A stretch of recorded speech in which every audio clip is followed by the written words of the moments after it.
लैंगिक अत्याचाराच्या प्रकरणातील आरोपीला तातडीने अटक करून पीडितेला न्याय मिळवून द्यावा या मागणीसाठी Republican Party of India Gavai च्या महिला आघाडीच्या वतीने पोलीस अधीक्षक कार्यालयासमोर आमरण उपोषण सुरू करण्यात आले आहे। महिला आघाडीच्या शहर जिल्हाध्यक्षा ज्योती फ्रान्सिस पवार यांच्या नेतृत्वाखाली हे आंदोलन सुरू करण्यात आले आहे। एमआयडीसी पोलीस ठाण्यात 25 जून 2026 रोजी संबंधित प्रकरणी गुन्हा दाखल करण्यात आला असून त्यातील आरोपीला अद्याप अटक करण्यात आलेली नसल्याचा आरोप आंदोलनकर्त्यांनी केला आहे। आरोपीला तातडीने अटक करून प्रकरणाची निष्पक्ष चौकशी करावी अशी मागणी निवेदनाद्वारे पोलीस प्रशासनाकडे करण्यात आली आहे। आरोपीविरुद्ध गंभीर स्वरूपाचा आरोप असतानाही त्याच्यावर अद्याप कारवाई झालेली नसल्याने पीडित महिला व तिच्या कुटुंबियांमध्ये नाराजी निर्माण झाली आहे। आरोपी परिसरात मुक्तपणे फिरत असल्याने पीडितेला व तिच्या कुटुंबियांना मानसिक त्रास सहन करावा लागत असल्याचा दावा आंदोलनकर्त्यांनी केला आहे। या प्रकरणात पोलिसांनी तातडीने कारवाई करून आरोपीला अटक करावी तसेच पीडितेला संरक्षण व न्याय मिळवून द्यावा अशी मागणी करण्यात आली आहे। पोलीस प्रशासनाकडून ठोस कारवाई होईपर्यंत आमरण उपोषण सुरूच ठेवण्याचा निर्धार ज्योती पवार यांनी व्यक्त केला आहे। दरम्यान आंदोलनस्थळी Republican Party of India Gavai च्या पदाधिकारी व कार्यकर्त्यांनी उपस्थित राहून आंदोलनाला पाठिंबा दिला आहे। आरोपीला अटक होईपर्यंत आंदोलन मागे घेतले जाणार नसल्याची भूमिका आंदोलनकर्त्यांनी घेतली आहे। रिपब्लिकन पार्टी ऑफ इंडिया महिला आघाडीच्या वतीने आज आम्ही एसपी कार्यालयासमोर उपोषणाला बसलेलो आहोत।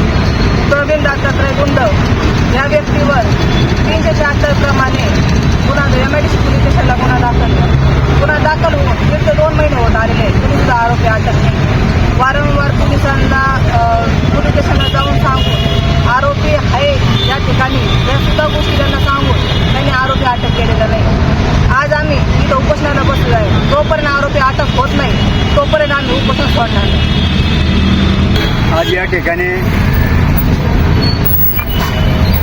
रिपब्लिकन पार्टी महिला हे जे उपोषणाला बसले आहेत आणि या उपोषणाचं कारण हा प्रवीण गुंड नावाचा व्यक्ती आहे। त्यांनी दिवसाढवळ्या काही महिलांना त्रास देणे आणि त्याच्या पलीकडे अत्यंत घटना दुर्दैवी आहे का ज्या शेंडी गावामध्ये जी घटना घडली आणि ज्या मुलीला जो त्रास झाला अशा आरोपीला गेल्या दीड महिन्यापासून त्याला मोकाट सोडलेला आहे आणि त्याला अटक व्हावी या मागणीसाठी या आंदोलनाला आम्ही पाठिंबा देत आहे।